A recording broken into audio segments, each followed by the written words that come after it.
add-ons are real cool, and you really should make your own one. You can have custom features, custom sliders, custom options, custom buttons, and everything custom you can really think of.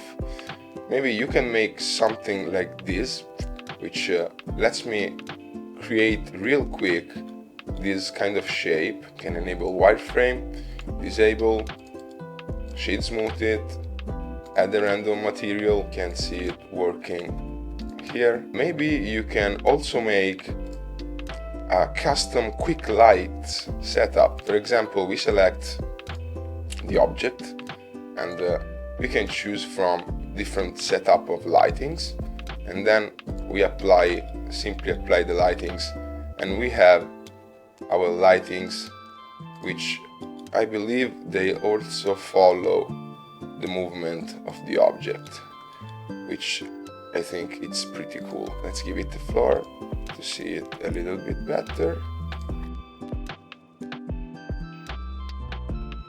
How did I make this? Really quickly and simple, actually. You go to Google AI Studio or your AI of preference. I really like the Google AI Studio because it's free and I think it generates real cool stuff. So let's not go to the thinking process again. I'm just going to show you what I asked it, which is this little prompt here.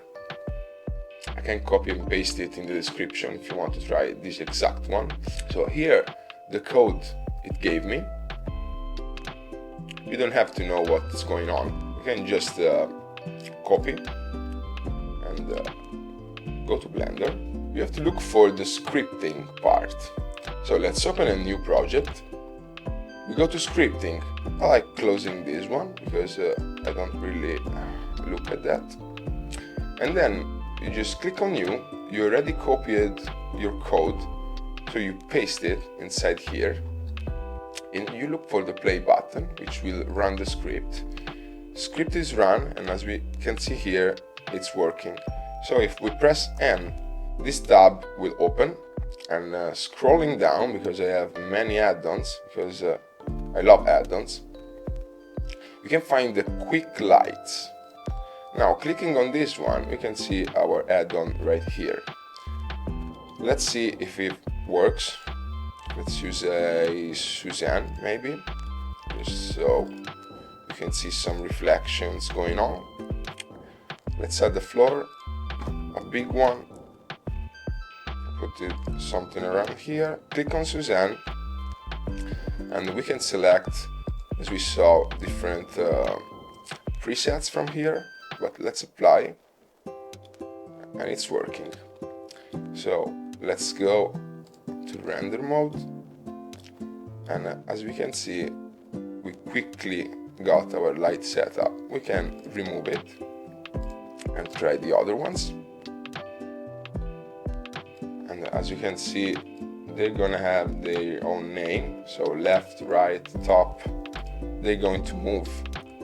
If you try to move the subject, they're going to follow. Of course, you can try several ones, and of course you can go on the specific light and look for the light options right here, and of course change color and whatever you want. So once we're here, we want to make this as an actual add-on, because closing this project, Blender is going to forget about your hard work. So you want to select the whole thing, the whole code here, and copy it. Then you want to open your notes, your block notes. And I already did it, but you can click on plus and paste the code inside here. And we want to save your code, so you go save as. Here you click on all files and you call it something like my sweet stuff .py. .py is actually the most important part. Then you can have your funny name or whatever to remember the add-on. So you click on save. It should be saved on your computer. Then back to Blender. We have to go on edit and preferences, and we have to look for the add-ons panel here. Let's click on install, and we browse for our file, which is my sweet stud. It even got a typo, but let's select it and install add-on, and we have it right here. We activate it, and our add-on is living in Blender forever. So this is it. I hope you enjoyed the tutorial.